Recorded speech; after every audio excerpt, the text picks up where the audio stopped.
안녕하세요. 반갑습니다. 현준입니다.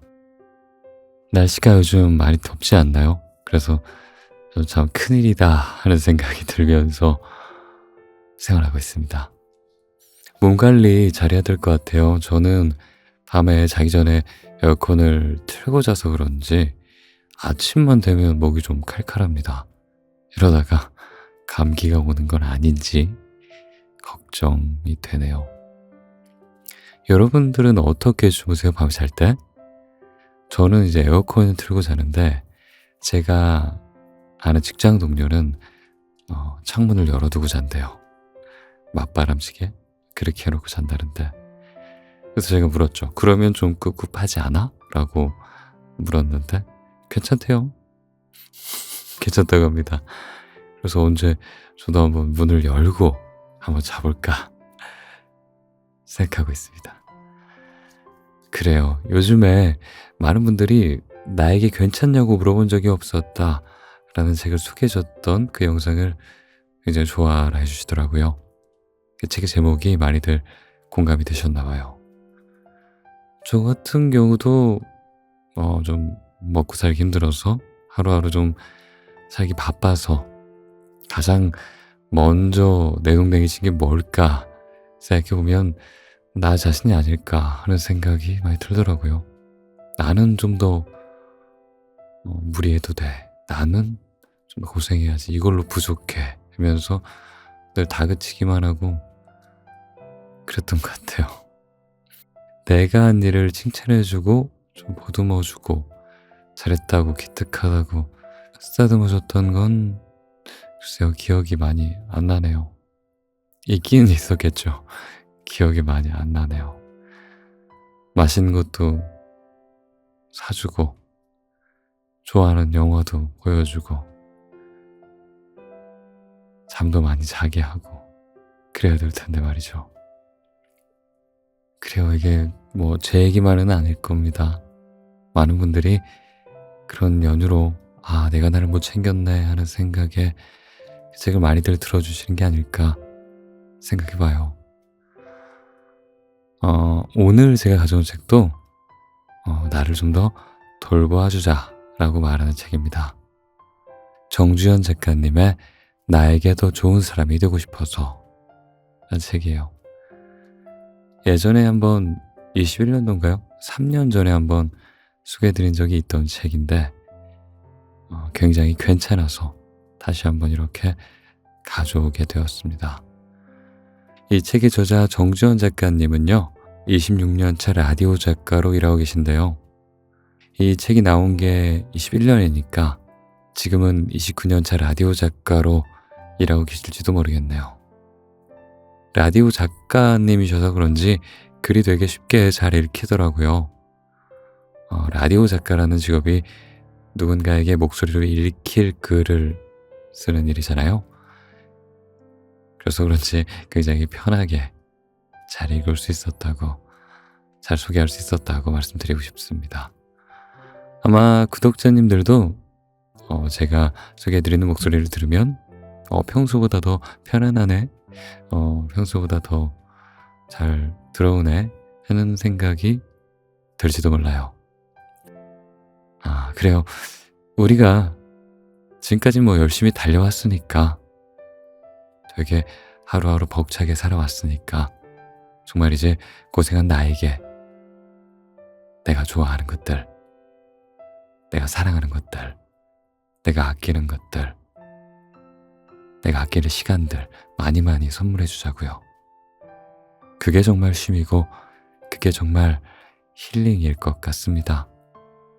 그게 나를 돌보는 길이고 내가 숨을 더 편하게 쉬는 일일 것 같습니다. 가끔 머리가 어지러울 때가 있죠.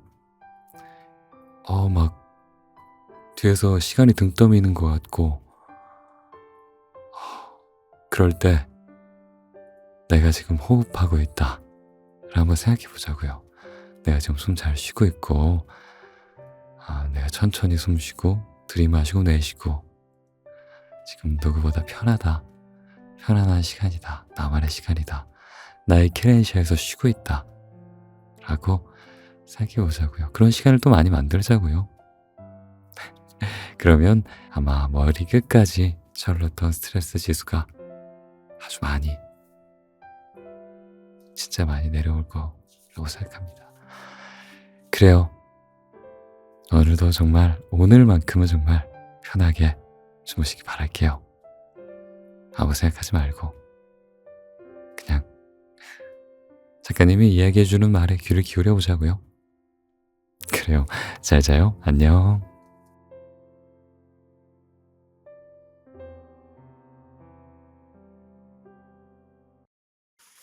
나를 아는 데 걸리는 시간. 살다 보니 인생에 늘 풀리지 않은 의문이 생겼다. 나는 어떤 존재일까? 왜 행복하지 않을까? 대체 내가 원하는 건 무엇일까? 이런 질문을 왜 이제야 던지고 있는지, 왜 아직도 답을 찾지 못하고 사는지, 내 자신에게 답답한 마음이 들었다. 신이 나에게 주신 모든 것, 내 삶에 감사하면서도 사는 게 힘들게 느껴졌다. 애쓰고는 살았는데 원하는 대로 인생이 풀리지 않았고, 그럴 때마다 어떻게 해야 할지 막막하기만 했다. 긍정적이고 낙관적인 성격으로 고비고비를 잘 넘기며 살다가도 어느 순간에는 한없이 무너지는 마음. 중년이 되고 나니 그런 마음이 감기처럼 잦아질까 걱정되었다. 어떻게 살고 싶은 걸까?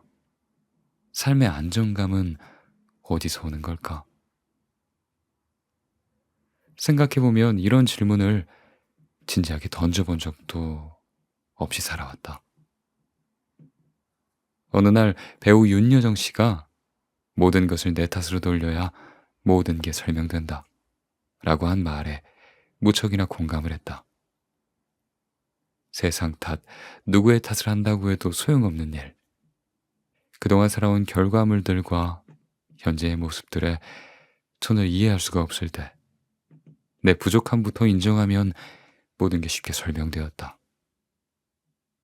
그렇다면 그 부족함은 어디서부터가 문제였을까?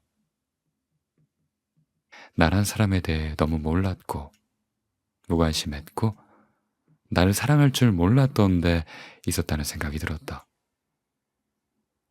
늘 남을 사랑하라고 배운 덕에 어떻게 양보하고 배려해야 하는지는 잘 알고 있었지만 정작 나를 사랑하는 방법은 제대로 배워본 적이 없었다.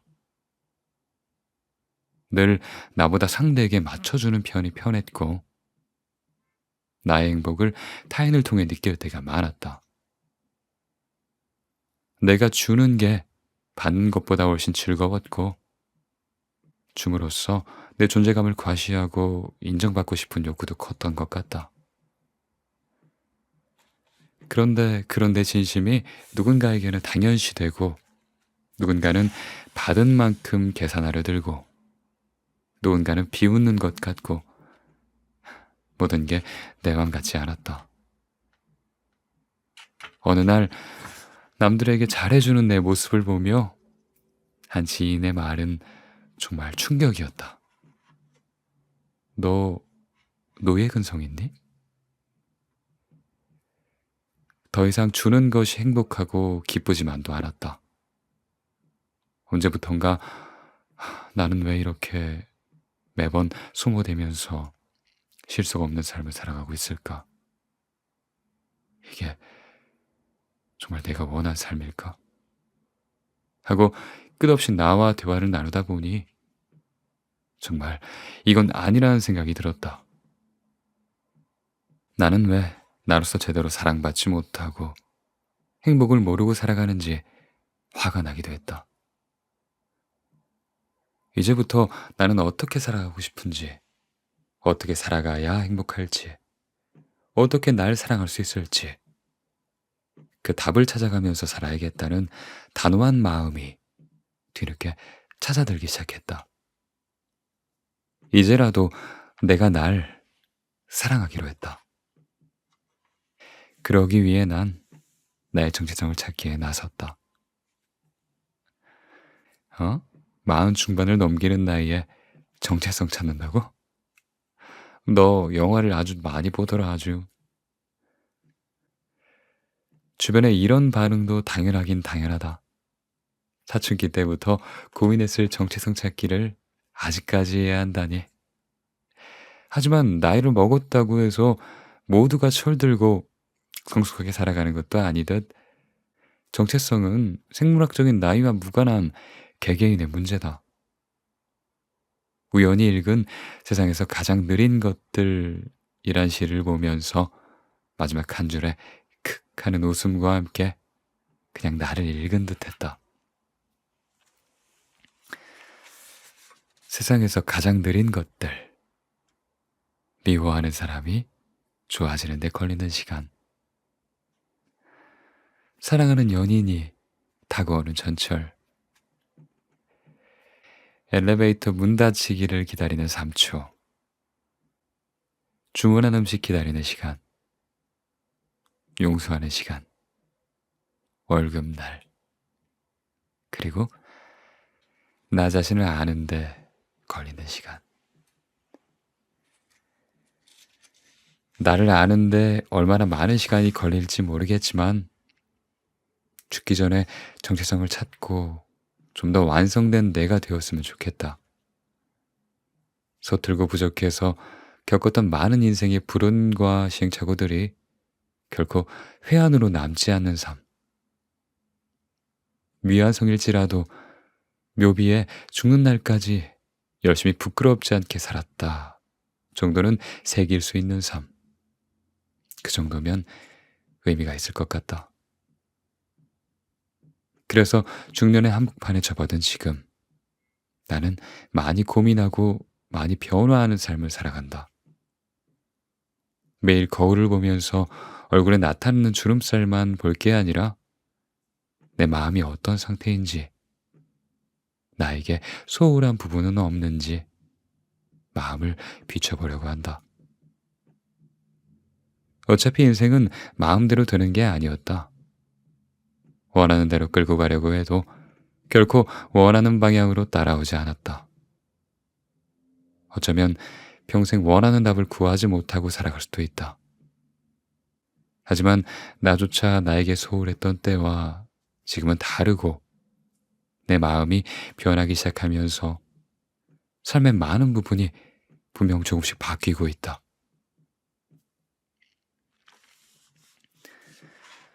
나이를 한참 먹다가 생각한 건데요. 원래 삶은 마음처럼 되는 것이 아니겠더라고요. 다만 점점 내 마음에 들어가는 것이죠. 박준 시인이 온다고 달라지는 일은 아무것도 없겠지만 해서 말했듯 인생은 원래 뜻대로 되는 것이 아니지만 상황이 좋아지든 내가 마음을 고쳐먹든 더 나아질 가능성은 충분히 있어 보인다. 혼자 살아가면서 나이를 먹고 늙는다는 건 꽤나 서글픈 일일 수도 있지만 내가 삶을 주도하면서 적극적으로 살아갈 때 나이도 있게 된다.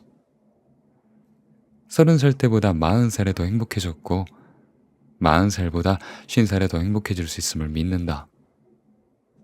내가 원하는 것을 찾아가면서 실천하고 변화해가는 과정이 앞으로 더 기대가 된다.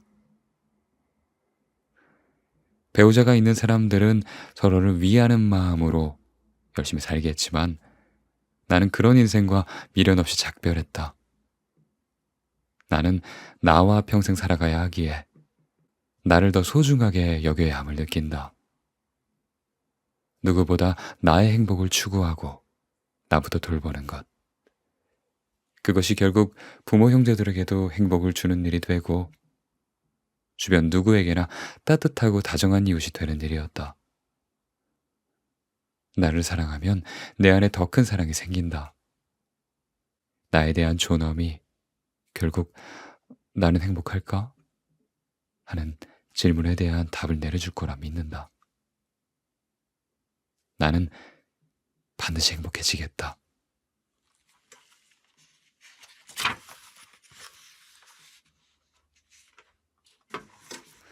하기 싫은 일을 대하는 법. 40 넘어서 운동을 시작했다.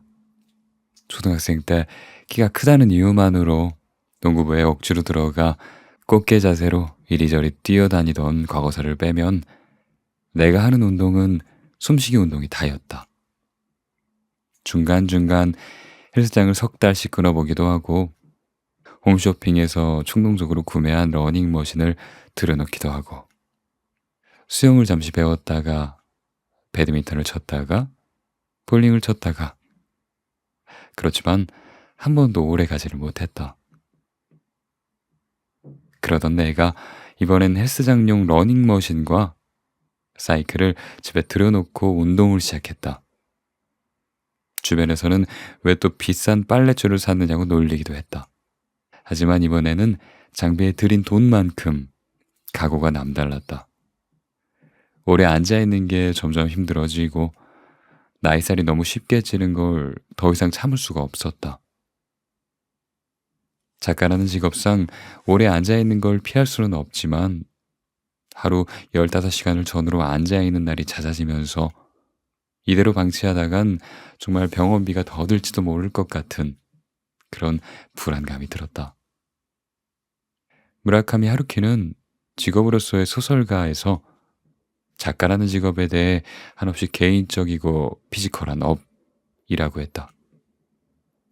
글은 엉덩이로 쓴다는 말이 있듯이 오롯이 홀로 감당해야 할 고독한 작업이기에 체력이 받쳐주지 않으면 도무지 해낼 수가 없다. 누가 대신해 줄 수도 없고 힘들 때 휴가조차 쉽게 낼 수도 없다. 그저 정신력과 체력으로 철저히 혼자 감당해야 하는 업. 그러니 이 일을 오랫동안 하기 위해서는 건강한 체력이 받쳐줘야 한다는 강박 아닌 강박이 있어 비장한 각오로 운동을 시작했다. 새로 운동기구가 들어온 날부터 주 5일은 하루 1시간씩 운동을 하기 시작했다.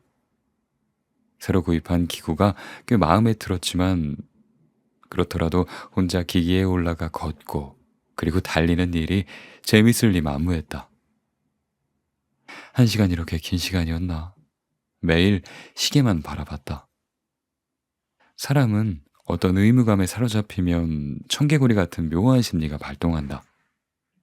해야 할 일을 미룬 채 딴짓을 하게 되고 없는 핑계도 굳이 만들어 일을 미루기 시작한다.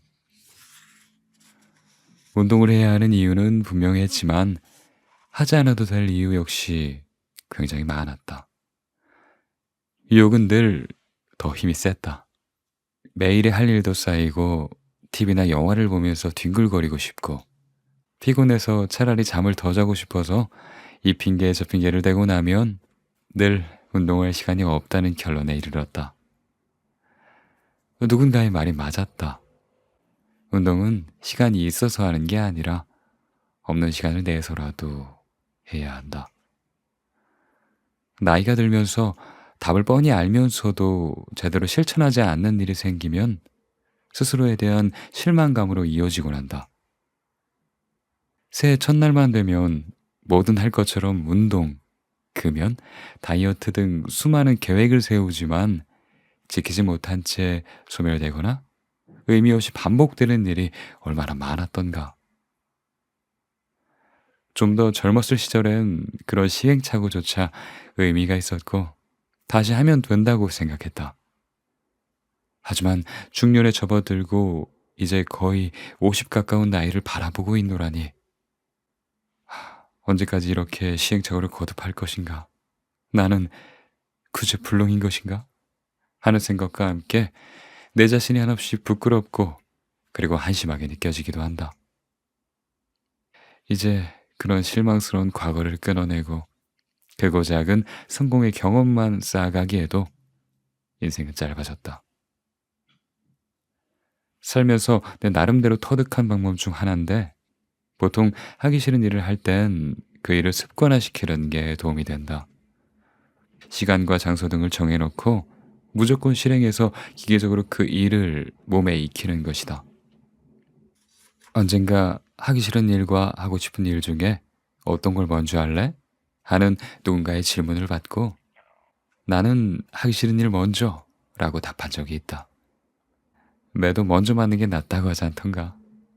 당장은 하기 싫고 힘들더라도 그걸 해낸 후엔 달콤한 과실이 주어질 것을 기대한다면 쓰디쓴 인내의 시간은 충분히 감수해 볼 만한 일일 테니까. 실제로 어떤 일에서든 난 하기 싫은 일을 먼저 하는 쪽을 선택한다. 하기 싫은 일을 몸에 뵐 수 있게 길들이면 비교적 정신력이 잘 따라오는 효과가 생겼다. 하기 싫은 일은 늦추면 늦출수록 더 하기 싫어지는 속성이 있다. 미뤄둔 숙제, 심부름, 약속, 보고서 등 미룬 만큼 2배, 3배 힘들어지기 마련이다. 무조건적으로 회피하는 건 뭔가를 성취할 기회를 상실하는 것일 수도 있다. 나는 언제부턴가 하기 싫은 일일수록 적극적으로 해보고 정면 돌파하는 식으로 살아보기로 했다. 운동이 바로 그 대표적인 경우다.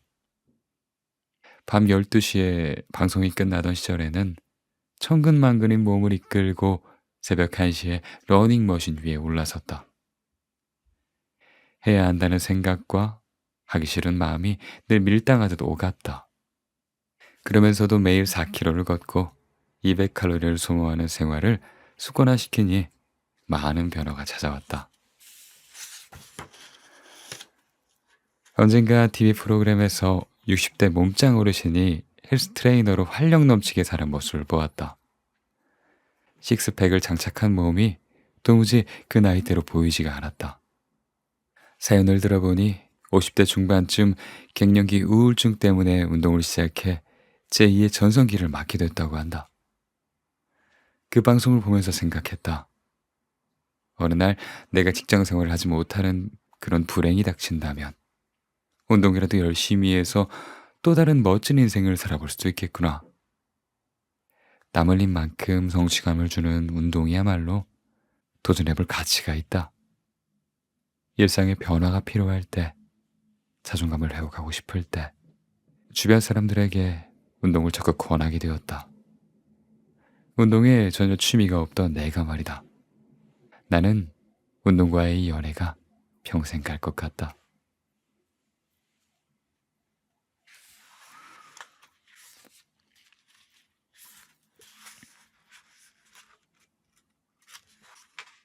개인의 시대, 나 혼자 논다. 혼자 밥을 먹고, 혼자 영화를 보고, 혼자 여행을 가고. 아주 오랫동안 내 삶은 혼자에 익숙했다. 어릴 때부터 바쁜 부모님을 대신해 뭐든 혼자 척척 알아서 하고 동생들까지 챙기면서 지나치게 독립심이 강해졌다. 고등학생 때부터 아르바이트를 시작했다. 학교 내에서 자판기 청소를 하면 한 학기 등록금이 면제됐는데 부모님께 그런 도움이라도 드리고자 치열한 경쟁 속에 기회를 얻게 되었다. 친구들이 하교한 후 나는 홀로 남아 자판기 청소를 하고 집으로 돌아갔다. 아르바이트 생활은 대학 때에도 줄곧 이어졌고 혼자 다니는 건 꽤 익숙한 생활이었다. 방송작가라는 직업도 혼자가 최적화된 일이다.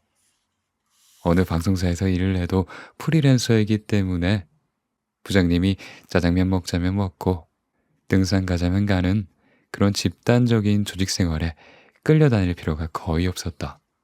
그야말로 사회생활까지 타인과 조직으로부터 비교적 자유로운 개인 중심의 삶으로만 나는 살아왔다. 그런 개인주의적 삶은 장점도 되고 단점도 되었다.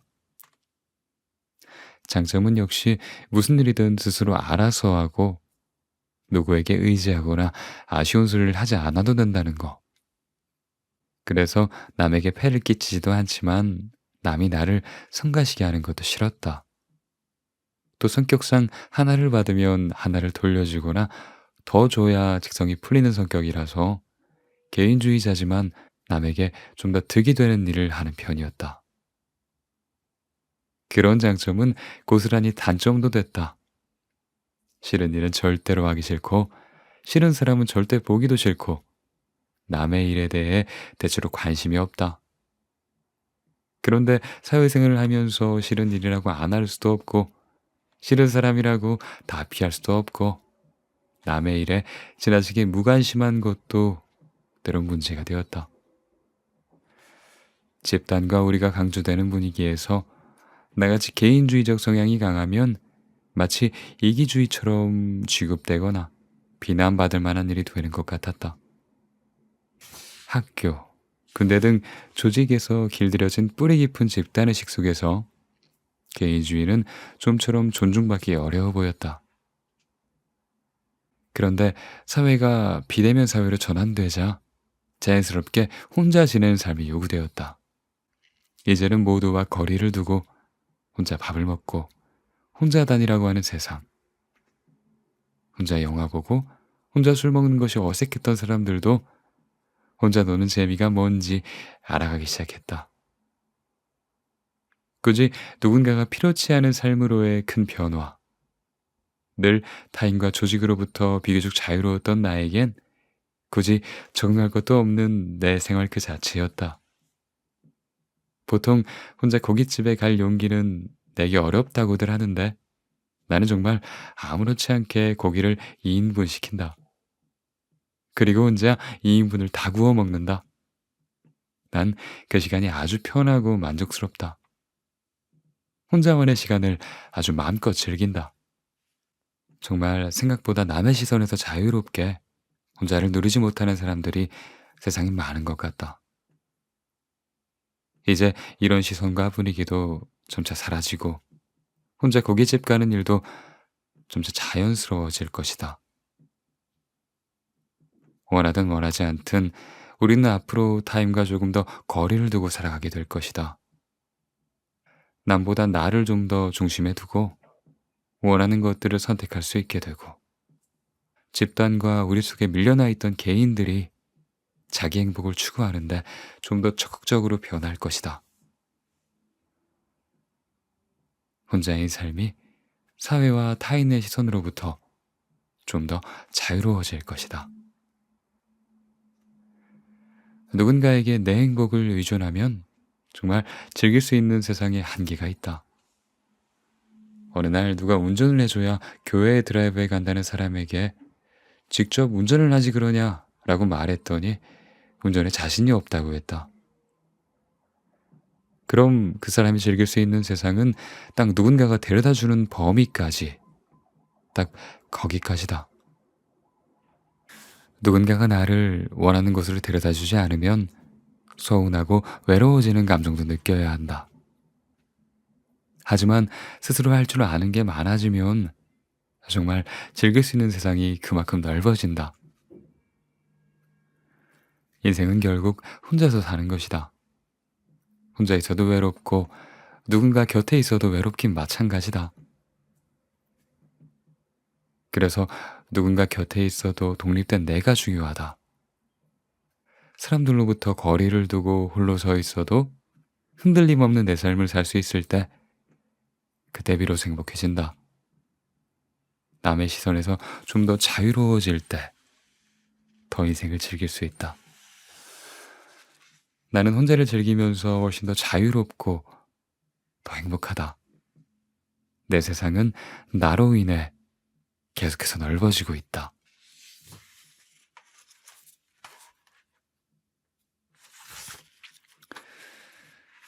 지상에 짓고 싶은 내 집 한 칸. 세상에 꼭 집 한 채만 지을 수 있다면 나는 제주도 남쪽 바닷가에 영화 건축학개론에 나오는 서연의 집 같은 집을 짓고 싶다. 자기가 살고 싶은 곳에 애정을 가지고 이해하는 거. 그것이 건축학개론이다. 라는 영화 속 대사처럼 각별한 애정을 깃들여 지은 그런 집. 그런 집이면 좋겠다. 강남 수십억 원대 아파트나 한강 뷰 고층 아파트. 강아지도 달리다 미끄러지는 대리석이 깔린 집이 별로 부럽지 않은 이유도 바로 그것 때문이다. 집 안에서 망망대해를 바라보며 살아가는 그런 기분은 과연 어떤 기분일까? 남쪽에선 해풍이 불어오고 쏟아지는 햇살을 받으며 커피를 끓이고 책을 펼치는 그 기분. 집에서 그런 감상을 즐기고 살 수 있으면 얼마나 좋을까? 상상만으로도 큰 부자가 된 기분이다. 집 한 채만 잘 사면 보통 사람들이 몇십 년간 일해도 모을 수 없는 돈을 한순간에 번다. 아파트 청약만 당첨되면 로또에 당첨된 거나 마찬가지다. 부모가 전세라도 하나 마련해주면 인생의 출발선이 달라지고 삶의 질이 달라진다. 현실에서 집을 두고 벌어지는 일들과 삶의 격차는 정말이지 서글픔을 준다. 노력하면 집을 살 수 있었던 세상은 그래도 참 좋은 시절이었다. 우리 집도 내가 10살이 되던 해에 조그만 집을 샀다. 아빠가 2년간 쿠웨이트에 나가서 외화벌이를 해오신 다음에야 집장만을 할 수 있었다. 그 전까지 부모님은 애 셋을 데리고 셋집을 전전하느라 참 고생도 많이 하시고 서러움도 많이 겪으셨다. 그러다 마침내 장만한 우리 집은 눈치 주는 집주인과 장난치며 괴롭히던 집주인 아들이 없어서 참 좋았다. 우리만의 세상을 가진 것처럼 신나던 삶의 변화. 부모님의 고생으로 처음 장만한 우리 집에서 그곳에서 누렸던 기쁨과 추억이 아련하게 떠오른다. 그 시절 내 집 장만의 추억에는 다 그런 감동이 있었다. 지금은 열심히 일해서 10년, 20년을 모아도 서울에 집 한 칸을 마련하기 힘들다. 은행 대출로 집을 사서 대출만큼 집값이 올라주길 바라거나 장기적으로 대출금을 갚으며 살아가는 것밖에 방법이 없다. 문제는 최대한 대출을 많이 받아서 집을 사는 것조차 나에겐 꿈 같은 일이라는 것이다. 프리랜서란 직업을 갖고 살아가는 싱글 여성에게 은행의 문턱은 정말 턱없이 높다. MBC에서 일을 하든 KBS에서 일을 하든 현재 얼마를 벌든 프리랜서이기 때문에 은행은 나에게 마이너스 통장 하나 만들어주지 않았다. 그러니 나 같은 사람은 어떻게 집을 마련해야 하는 걸까? 당장 내 집 마련은 요원하지만 그래도 난 내 삶이 그런 것에 지배당하지 않고 행복했으면 좋겠다. 불안은 영혼을 잠식한다라는 말처럼 취약한 심리에 지배당하지 않는 자가 진짜 승자이다. 혼자 살더라도 집은 꼭 필요하다. 집에 대한 가치와 기준이 다를 뿐이다. 난 집에 대한 나만의 기준과 설계도를 잘 만들어서 나에게 맞는 집을 찾아갈 것이다. 살면서 언제나 내게 우호적이기만 했던 환경은 없었다. 하지만 그렇다고 포기하기보다는 계속해서 꿈꾸고 싶다. 지상에 마련하고 싶은 내 집 한 채. 언젠가 남쪽 바다를 품고 살 수 있는 그 나의 집에서 평온한 노후를 살아가고 싶다. 가장 좋은 자리에 서재를 만들고 책을 읽는 즐거움으로 한평생 글 쓰는 작가로 살아가고 싶다. 친구들을 자주 초대하고 자연을 벗삼아 살아가고 싶다. 내가 이루고 싶은 부는 강남 아파트 한 채가 아니라 내가 추구하는 가치에 맞고 사람 사는 행복이 있는 그런 집, 바로 그런 집이다. 그래서 난 그 부동산 시장에 무슨 일이 일어나도 비교적 초연하다. 나는 열심히 일해서 차곡차곡 내 집 장만의 꿈을 이뤄가리라. 비록 지금은 먼 꿈이지만 내 꿈을 포기하지 않겠다.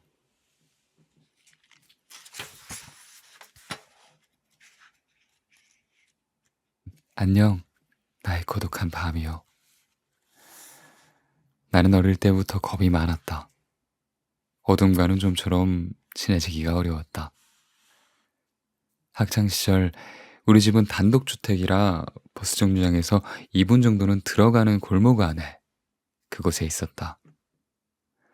멀지는 않았지만 밤에 혼자 걸어가기엔 무서웠다. 그래서 버스에서 내리자마자 전속력으로 요란하게 뛰곤 했는데 그 소리가 들리면 엄마가 마중을 나오셨다. 가끔 평소보다 늦게 집에 들어가게 되는 날엔 엄마가 늘 골목 어귀에서 기다리고 있었다. 처음으로 혼자 살게 되었을 땐 집에 불을 다 끄지 못하고 보지 않는 TV까지 밤새 켜둔 채로 잠에 들었다. 그렇게 어둠은 좀처럼 내게 익숙해질 것 같지가 않았다. 그런데 어느 날 냉장고 소리 외엔 아무 소리도 나지 않는 집의 고요가 너무도 편안하게 느껴졌다.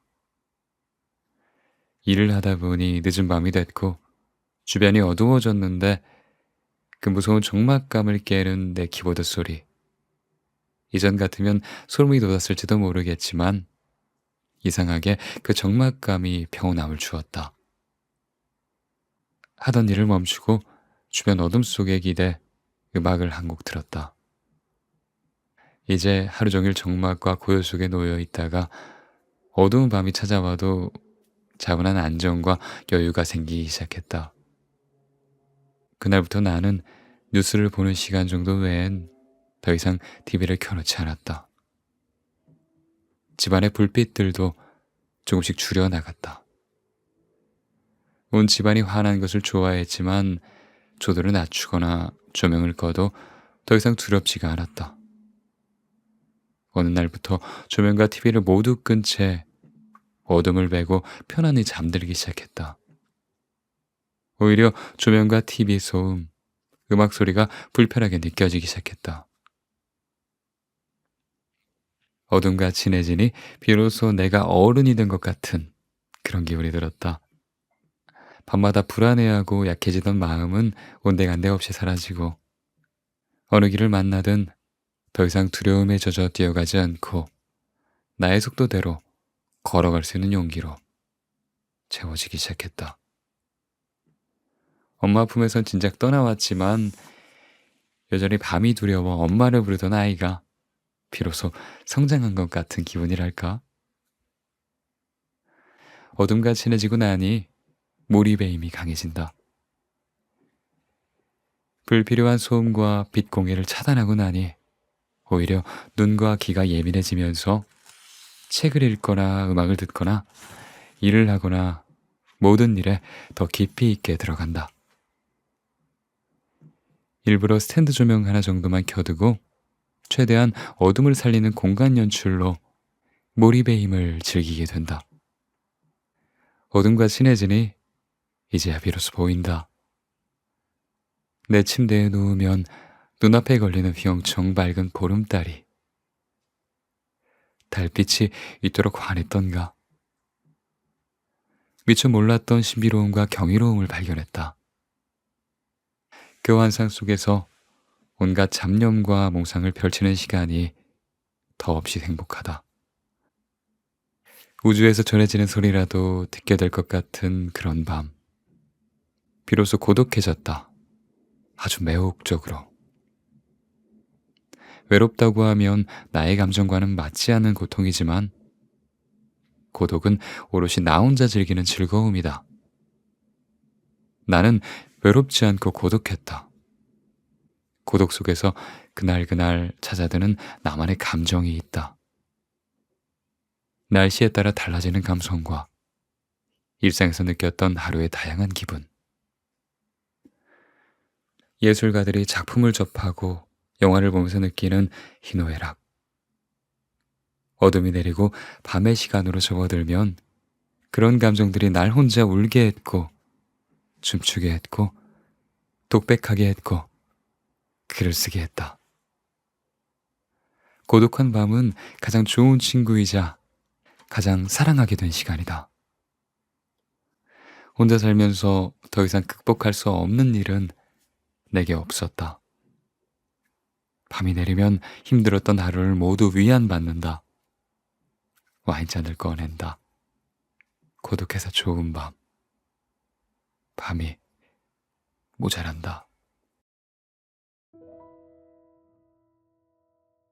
나를 아는 데 걸리는 시간. 살다 보니 인생에 늘 풀리지 않은 의문이 생겼다. 나는 어떤 존재일까? 왜 행복하지 않을까? 대체 내가 원하는 건 무엇일까? 이런 질문을 왜 이제야 던지고 있는지, 왜 아직도 답을 찾지 못하고 사는지, 내 자신에게 답답한 마음이 들었다. 신이 나에게 주신 모든 것, 내 삶에 감사하면서도 사는 게 힘들게 느껴졌다. 애쓰고는 살았는데 원하는 대로 인생이 풀리지 않았고, 그럴 때마다 어떻게 해야 할지 막막하기만 했다. 긍정적이고 낙관적인 성격으로 고비고비를 잘 넘기며 살다가도 어느 순간에는 한없이 무너지는 마음. 중년이 되고 나니 그런 마음이 감기처럼 잦아질까 걱정되었다. 어떻게 살고 싶은 걸까? 삶의 안정감은 어디서 오는 걸까? 생각해보면 이런 질문을 진지하게 던져본 적도 없이 살아왔다. 어느 날 배우 윤여정 씨가 모든 것을 내 탓으로 돌려야 모든 게 설명된다 라고 한 말에 무척이나 공감을 했다. 세상 탓, 누구의 탓을 한다고 해도 소용없는 일. 그동안 살아온 결과물들과 현재의 모습들에 전혀 이해할 수가 없을 때 내 부족함부터 인정하면 모든 게 쉽게 설명되었다. 그렇다면 그 부족함은 어디서부터가 문제였을까? 나란 사람에 대해 너무 몰랐고 무관심했고 나를 사랑할 줄 몰랐던 데 있었다는 생각이 들었다. 늘 남을 사랑하라고 배운 덕에 어떻게 양보하고 배려해야 하는지는 잘 알고 있었지만 정작 나를 사랑하는 방법은 제대로 배워본 적이 없었다. 늘 나보다 상대에게 맞춰주는 편이 편했고 나의 행복을 타인을 통해 느낄 때가 많았다. 내가 주는 게 받는 것보다 훨씬 즐거웠고 줌으로써 내 존재감을 과시하고 인정받고 싶은 욕구도 컸던 것 같다. 그런데 그런 내 진심이 누군가에게는 당연시되고 누군가는 받은 만큼 계산하려 들고 누군가는 비웃는 것 같고 모든 게 내 맘 같지 않았다. 어느 날 남들에게 잘해주는 내 모습을 보며 한 지인의 말은 정말 충격이었다. 너 노예 근성 있니? 더 이상 주는 것이 행복하고 기쁘지만도 않았다. 언제부턴가 나는 왜 이렇게 매번 소모되면서 실속 없는 삶을 살아가고 있을까? 이게 정말 내가 원한 삶일까? 하고 끝없이 나와 대화를 나누다 보니 정말 이건 아니라는 생각이 들었다. 나는 왜 나로서 제대로 사랑받지 못하고 행복을 모르고 살아가는지 화가 나기도 했다. 이제부터 나는 어떻게 살아가고 싶은지, 어떻게 살아가야 행복할지, 어떻게 날 사랑할 수 있을지 그 답을 찾아가면서 살아야겠다는 단호한 마음이 뒤늦게 찾아들기 시작했다. 이제라도 내가 날 사랑하기로 했다. 그러기 위해 난 나의 정체성을 찾기에 나섰다. 40 중반을 넘기는 나이에 정체성 찾는다고? 너 영화를 아주 많이 보더라 아주. 주변에 이런 반응도 당연하긴 당연하다. 사춘기 때부터 고민했을 정체성 찾기를 아직까지 해야 한다니. 하지만 나이를 먹었다고 해서 모두가 철들고 성숙하게 살아가는 것도 아니듯 정체성은 생물학적인 나이와 무관한 개개인의 문제다. 우연히 읽은 세상에서 가장 느린 것들 이란 시를 보면서 마지막 한 줄에 크 하는 웃음과 함께 그냥 나를 읽은 듯했다. 세상에서 가장 느린 것들, 미워하는 사람이 좋아지는 데 걸리는 시간, 사랑하는 연인이 다가오는 전철, 엘리베이터 문 닫히기를 기다리는 3초, 주문한 음식 기다리는 시간, 용서하는 시간, 월급날, 그리고 나 자신을 아는데 걸리는 시간. 나를 아는데 얼마나 많은 시간이 걸릴지 모르겠지만 죽기 전에 정체성을 찾고 좀 더 완성된 내가 되었으면 좋겠다. 서툴고 부족해서 겪었던 많은 인생의 불운과 시행착오들이 결코 회한으로 남지 않는 삶. 미완성일지라도 묘비에 죽는 날까지 열심히 부끄럽지 않게 살았다 정도는 새길 수 있는 삶. 그 정도면 의미가 있을 것 같다. 그래서 중년의 한복판에 접어든 지금 나는 많이 고민하고 많이 변화하는 삶을 살아간다. 매일 거울을 보면서 얼굴에 나타나는 주름살만 볼 게 아니라 내 마음이 어떤 상태인지, 나에게 소홀한 부분은 없는지 마음을 비춰보려고 한다. 어차피 인생은 마음대로 되는 게 아니었다.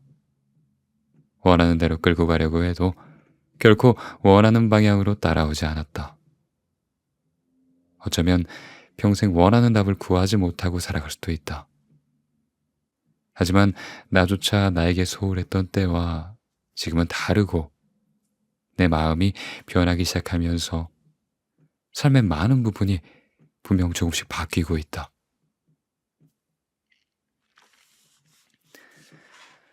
나이를 한참 먹다가 생각한 건데요. 원래 삶은 마음처럼 되는 것이 아니겠더라고요. 다만 점점 내 마음에 들어가는 것이죠.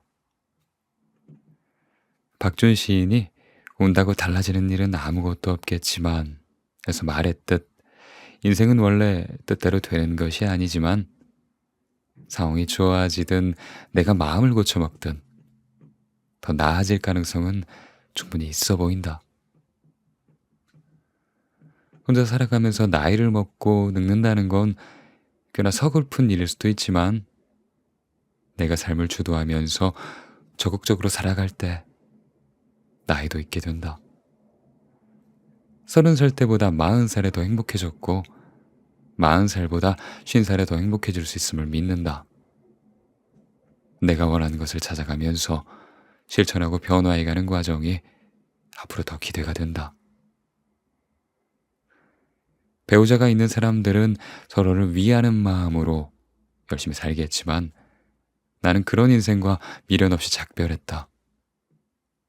나는 나와 평생 살아가야 하기에 나를 더 소중하게 여겨야 함을 느낀다. 누구보다 나의 행복을 추구하고 나부터 돌보는 것. 그것이 결국 부모 형제들에게도 행복을 주는 일이 되고 주변 누구에게나 따뜻하고 다정한 이웃이 되는 일이었다. 나를 사랑하면 내 안에 더 큰 사랑이 생긴다. 나에 대한 존엄이 결국 나는 행복할까? 하는 질문에 대한 답을 내려줄 거라 믿는다. 나는 반드시 행복해지겠다.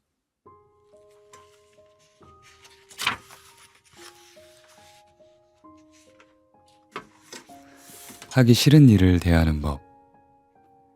40 넘어서 운동을 시작했다.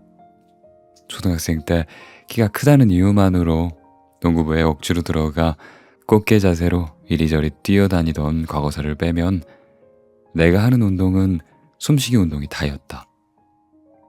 중간중간 헬스장을 석 달씩 끊어보기도 하고 홈쇼핑에서 충동적으로 구매한 러닝머신을 들여놓기도 하고 수영을 잠시 배웠다가 배드민턴을 쳤다가 볼링을 쳤다가 그렇지만 한 번도 오래 가지를 못했다.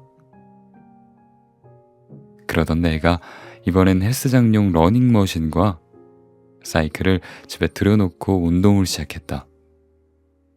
주변에서는 왜 또 비싼 빨랫줄을 샀느냐고 놀리기도 했다. 하지만 이번에는 장비에 들인 돈만큼 각오가 남달랐다. 오래 앉아있는 게 점점 힘들어지고 나이살이 너무 쉽게 찌는 걸 더 이상 참을 수가 없었다. 작가라는 직업상 오래 앉아있는 걸 피할 수는 없지만 하루 15시간을 전으로 앉아있는 날이 잦아지면서 이대로 방치하다간 정말 병원비가 더 들지도 모를 것 같은 그런 불안감이 들었다. 무라카미 하루키는 직업으로서의 소설가에서 작가라는 직업에 대해 한없이 개인적이고 피지컬한 업이라고 했다. 글은 엉덩이로 쓴다는 말이 있듯이 오롯이 홀로 감당해야 할 고독한 작업이기에 체력이 받쳐주지 않으면 도무지 해낼 수가 없다. 누가 대신해 줄 수도 없고 힘들 때 휴가조차 쉽게 낼 수도 없다. 그저 정신력과 체력으로 철저히 혼자 감당해야 하는 업.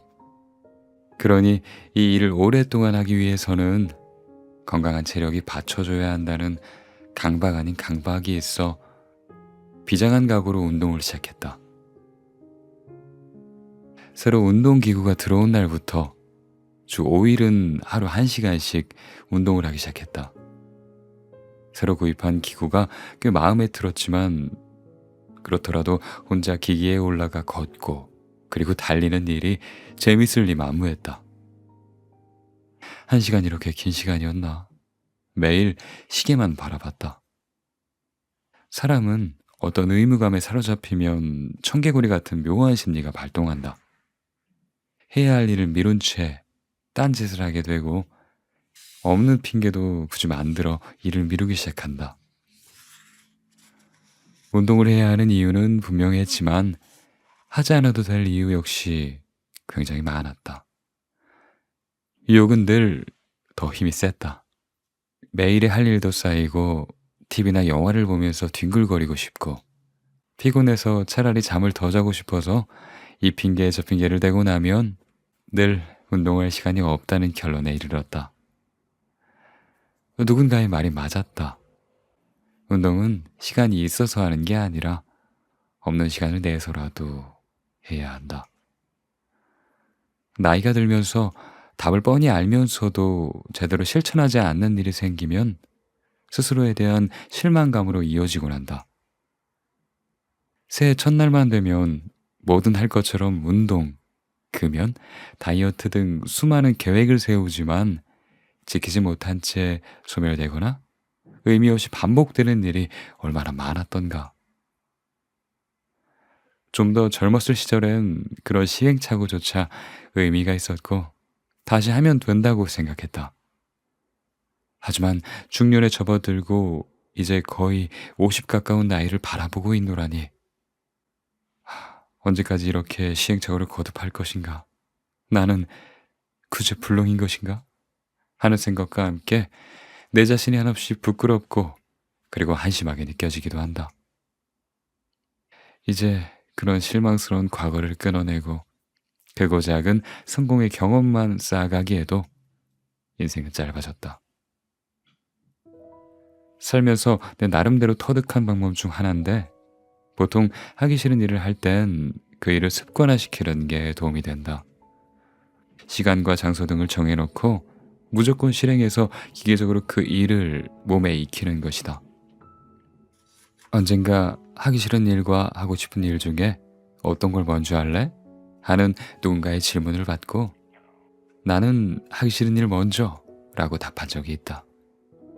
매도 먼저 맞는 게 낫다고 하지 않던가. 당장은 하기 싫고 힘들더라도 그걸 해낸 후엔 달콤한 과실이 주어질 것을 기대한다면 쓰디쓴 인내의 시간은 충분히 감수해 볼 만한 일일 테니까. 실제로 어떤 일에서든 난 하기 싫은 일을 먼저 하는 쪽을 선택한다. 하기 싫은 일을 몸에 뵐 수 있게 길들이면 비교적 정신력이 잘 따라오는 효과가 생겼다.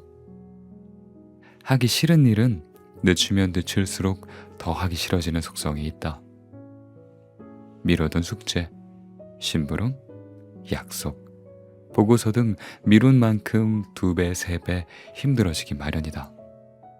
무조건적으로 회피하는 건 뭔가를 성취할 기회를 상실하는 것일 수도 있다. 나는 언제부턴가 하기 싫은 일일수록 적극적으로 해보고 정면 돌파하는 식으로 살아보기로 했다. 운동이 바로 그 대표적인 경우다. 밤 12시에 방송이 끝나던 시절에는 천근만근인 몸을 이끌고 새벽 1시에 러닝머신 위에 올라섰다. 해야 한다는 생각과 하기 싫은 마음이 늘 밀당하듯 오갔다. 그러면서도 매일 4km를 걷고 200칼로리를 소모하는 생활을 습관화시키니 많은 변화가 찾아왔다. 언젠가 TV 프로그램에서 60대 몸짱 어르신이 헬스 트레이너로 활력 넘치게 사는 모습을 보았다. 식스팩을 장착한 몸이 도무지 그 나이대로 보이지가 않았다. 사연을 들어보니 50대 중반쯤 갱년기 우울증 때문에 운동을 시작해 제2의 전성기를 맞게 됐다고 한다. 그 방송을 보면서 생각했다. 어느 날 내가 직장 생활을 하지 못하는 그런 불행이 닥친다면 운동이라도 열심히 해서 또 다른 멋진 인생을 살아볼 수도 있겠구나. 땀 흘린 만큼 성취감을 주는 운동이야말로 도전해볼 가치가 있다.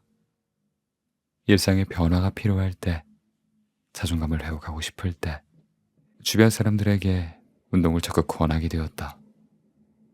운동에 전혀 취미가 없던 내가 말이다. 나는 운동과의 이 연애가 평생 갈 것 같다.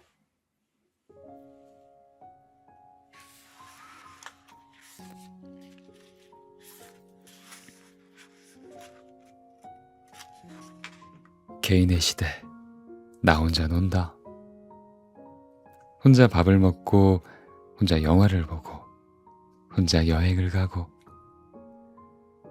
아주 오랫동안 내 삶은 혼자에 익숙했다. 어릴 때부터 바쁜 부모님을 대신해 뭐든 혼자 척척 알아서 하고 동생들까지 챙기면서 지나치게 독립심이 강해졌다.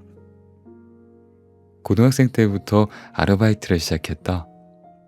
학교 내에서 자판기 청소를 하면 한 학기 등록금이 면제됐는데 부모님께 그런 도움이라도 드리고자 치열한 경쟁 속에 기회를 얻게 되었다. 친구들이 하교한 후 나는 홀로 남아 자판기 청소를 하고 집으로 돌아갔다. 아르바이트 생활은 대학 때에도 줄곧 이어졌고 혼자 다니는 건 꽤 익숙한 생활이었다. 방송작가라는 직업도 혼자가 최적화된 일이다.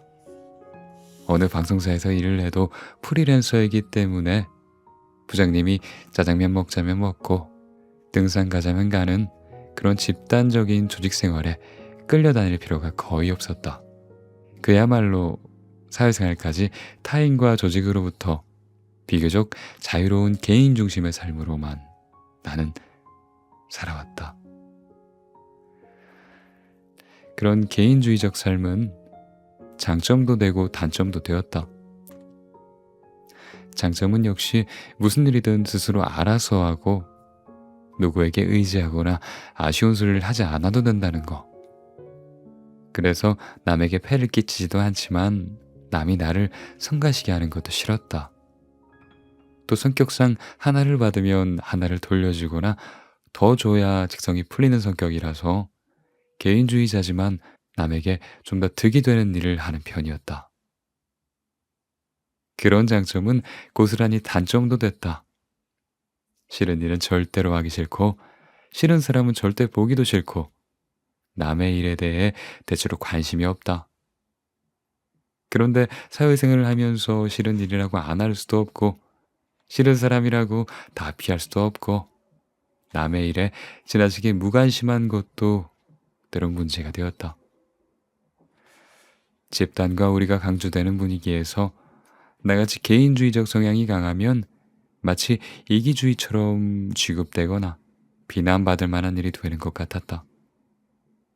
학교, 군대 등 조직에서 길들여진 뿌리 깊은 집단의식 속에서 개인주의는 좀처럼 존중받기 어려워 보였다. 그런데 사회가 비대면 사회로 전환되자 자연스럽게 혼자 지내는 삶이 요구되었다. 이제는 모두와 거리를 두고 혼자 밥을 먹고 혼자 다니라고 하는 세상. 혼자 영화 보고 혼자 술 먹는 것이 어색했던 사람들도 혼자 노는 재미가 뭔지 알아가기 시작했다. 굳이 누군가가 필요치 않은 삶으로의 큰 변화. 늘 타인과 조직으로부터 비교적 자유로웠던 나에겐 굳이 적응할 것도 없는 내 생활 그 자체였다. 보통 혼자 고깃집에 갈 용기는 내게 어렵다고들 하는데 나는 정말 아무렇지 않게 고기를 2인분 시킨다. 그리고 혼자 2인분을 다 구워 먹는다. 난 그 시간이 아주 편하고 만족스럽다. 혼자만의 시간을 아주 마음껏 즐긴다. 정말 생각보다 남의 시선에서 자유롭게 혼자를 누리지 못하는 사람들이 세상에 많은 것 같다. 이제 이런 시선과 분위기도 점차 사라지고 혼자 고깃집 가는 일도 점차 자연스러워질 것이다. 원하든 원하지 않든 우리는 앞으로 타인과 조금 더 거리를 두고 살아가게 될 것이다. 남보다 나를 좀 더 중심에 두고 원하는 것들을 선택할 수 있게 되고 집단과 우리 속에 밀려나 있던 개인들이 자기 행복을 추구하는데 좀 더 적극적으로 변할 것이다. 혼자의 삶이 사회와 타인의 시선으로부터 좀 더 자유로워질 것이다. 누군가에게 내 행복을 의존하면 정말 즐길 수 있는 세상에 한계가 있다. 어느 날 누가 운전을 해줘야 교회 드라이브에 간다는 사람에게 직접 운전을 하지 그러냐 라고 말했더니 운전에 자신이 없다고 했다. 그럼 그 사람이 즐길 수 있는 세상은 딱 누군가가 데려다주는 범위까지, 딱 거기까지다. 누군가가 나를 원하는 곳으로 데려다주지 않으면 서운하고 외로워지는 감정도 느껴야 한다. 하지만 스스로 할 줄 아는 게 많아지면 정말 즐길 수 있는 세상이 그만큼 넓어진다. 인생은 결국 혼자서 사는 것이다. 혼자 있어도 외롭고 누군가 곁에 있어도 외롭긴 마찬가지다. 그래서 누군가 곁에 있어도 독립된 내가 중요하다. 사람들로부터 거리를 두고 홀로 서 있어도 흔들림 없는 내 삶을 살 수 있을 때 그때 비로소 행복해진다. 남의 시선에서 좀 더 자유로워질 때 더 인생을 즐길 수 있다. 나는 혼자를 즐기면서 훨씬 더 자유롭고 더 행복하다. 내 세상은 나로 인해 계속해서 넓어지고 있다.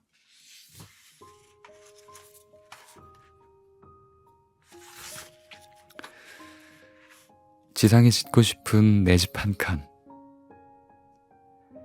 세상에 꼭 집 한 채만 지을 수 있다면 나는 제주도 남쪽 바닷가에 영화 건축학개론에 나오는 서연의 집 같은 집을 짓고 싶다. 자기가 살고 싶은 곳에 애정을 가지고 이해하는 거. 그것이 건축학개론이다. 라는 영화 속 대사처럼 각별한 애정을 깃들여 지은 그런 집이면 좋겠다. 강남 수십억 원대 아파트나 한강뷰 고층 아파트, 강아지도 달리다 미끄러지는 대리석이 깔린 집이 별로 부럽지 않은 이유도 바로 그것 때문이다. 집 안에서 망망대해를 바라보며 살아가는 그런 기분은 과연 어떤 기분일까? 남쪽에선 해풍이 불어오고 쏟아지는 햇살을 받으며 커피를 끓이고 책을 펼치는 그 기분.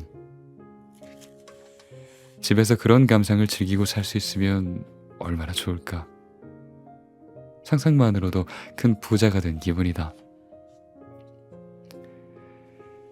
집 한 채만 잘 사면 보통 사람들이 몇십 년간 일해도 모을 수 없는 돈을 한순간에 번다. 아파트 청약만 당첨되면 로또에 당첨된 거나 마찬가지다. 부모가 전세라도 하나 마련해주면 인생의 출발선이 달라지고 삶의 질이 달라진다. 현실에서 집을 두고 벌어지는 일들과 삶의 격차는 정말이지 서글픔을 준다. 노력하면 집을 살 수 있었던 세상은 그래도 참 좋은 시절이었다. 우리 집도 내가 10살이 되던 해에 조그만 집을 샀다. 아빠가 2년간 쿠웨이트에 나가서 외화벌이를 해오신 다음에야 집장만을 할 수 있었다. 그 전까지 부모님은 애셋을 데리고 셋집을 전전하느라 참 고생도 많이 하시고 서러움도 많이 겪으셨다. 그러다 마침내 장만한 우리 집은 눈치 주는 집주인과 장난치며 괴롭히던 집주인 아들이 없어서 참 좋았다. 우리만의 세상을 가진 것처럼 신나던 삶의 변화. 부모님의 고생으로 처음 장만한 우리 집에서 그곳에서 누렸던 기쁨과 추억이 아련하게 떠오른다. 그 시절 내 집 장만의 추억에는 다 그런 감동이 있었다. 지금은 열심히 일해서 10년, 20년을 모아도 서울에 집 한 칸을 마련하기 힘들다. 은행 대출로 집을 사서 대출만큼 집값이 올라주길 바라거나 장기적으로 대출금을 갚으며 살아가는 것밖에 방법이 없다. 문제는 최대한 대출을 많이 받아서 집을 사는 것조차 나에겐 꿈 같은 일이라는 것이다. 프리랜서란 직업을 갖고 살아가는 싱글 여성에게 은행의 문턱은 정말 턱없이 높다. MBC에서 일을 하든 KBS에서 일을 하든 현재 얼마를 벌든 프리랜서이기 때문에 은행은 나에게 마이너스 통장 하나 만들어주지 않았다. 그러니 나 같은 사람은 어떻게 집을 마련해야 하는 걸까? 당장 내 집 마련은 요원하지만 그래도 난 내 삶이 그런 것에 지배당하지 않고 행복했으면 좋겠다. 불안은 영혼을 잠식한다라는 말처럼 취약한 심리에 지배당하지 않는 자가 진짜 승자이다. 혼자 살더라도 집은 꼭 필요하다. 집에 대한 가치와 기준이 다를 뿐이다. 난 집에 대한 나만의 기준과 설계도를 잘 만들어서 나에게 맞는 집을 찾아갈 것이다. 살면서 언제나 내게 우호적이기만 했던 환경은 없었다. 하지만 그렇다고 포기하기보다는 계속해서 꿈꾸고 싶다. 지상에 마련하고 싶은 내 집 한 채. 언젠가 남쪽 바다를 품고 살 수 있는 그 나의 집에서 평온한 노후를 살아가고 싶다. 가장 좋은 자리에 서재를 만들고 책을 읽는 즐거움으로 한평생 글 쓰는 작가로 살아가고 싶다. 친구들을 자주 초대하고 자연을 벗삼아 살아가고 싶다. 내가 이루고 싶은 부는 강남 아파트 한 채가 아니라 내가 추구하는 가치에 맞고 사람 사는 행복이 있는 그런 집, 바로 그런 집이다. 그래서 난 그 부동산 시장에 무슨 일이 일어나도 비교적 초연하다. 나는 열심히 일해서 차곡차곡 내 집 장만의 꿈을 이뤄가리라. 비록 지금은 먼 꿈이지만 내 꿈을 포기하지 않겠다.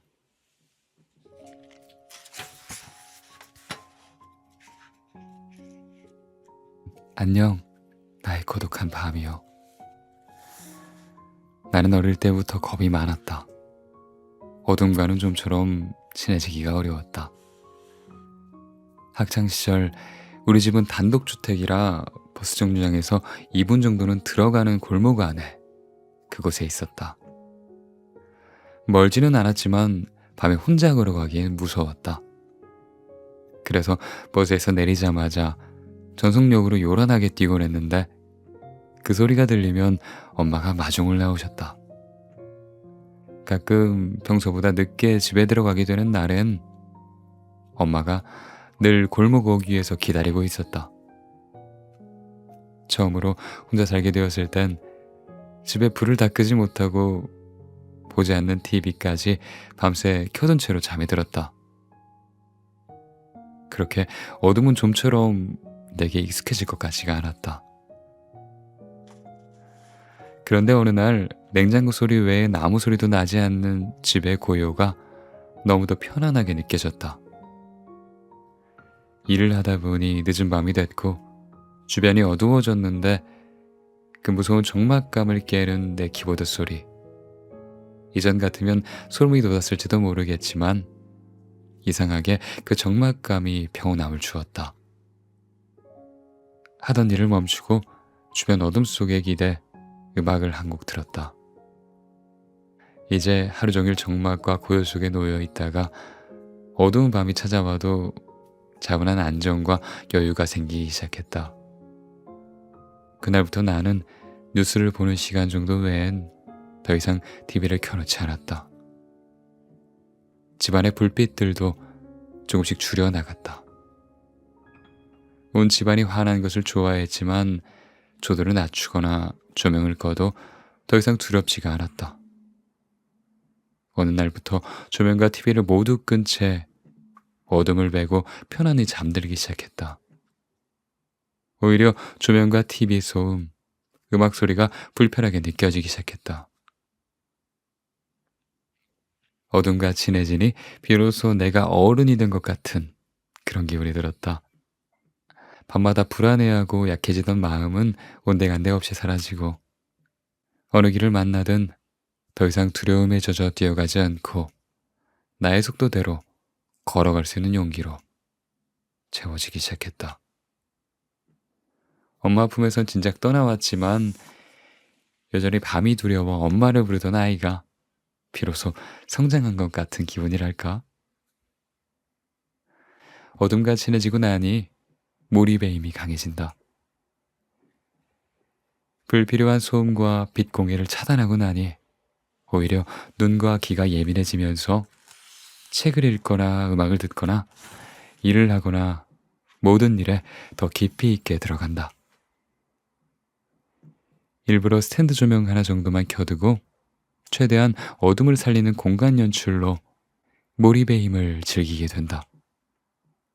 어둠과 친해지니 이제야 비로소 보인다. 내 침대에 누우면 눈앞에 걸리는 휘영청 밝은 보름달이 달빛이 이토록 환했던가. 미처 몰랐던 신비로움과 경이로움을 발견했다. 그 환상 속에서 온갖 잡념과 몽상을 펼치는 시간이 더없이 행복하다. 우주에서 전해지는 소리라도 듣게 될 것 같은 그런 밤.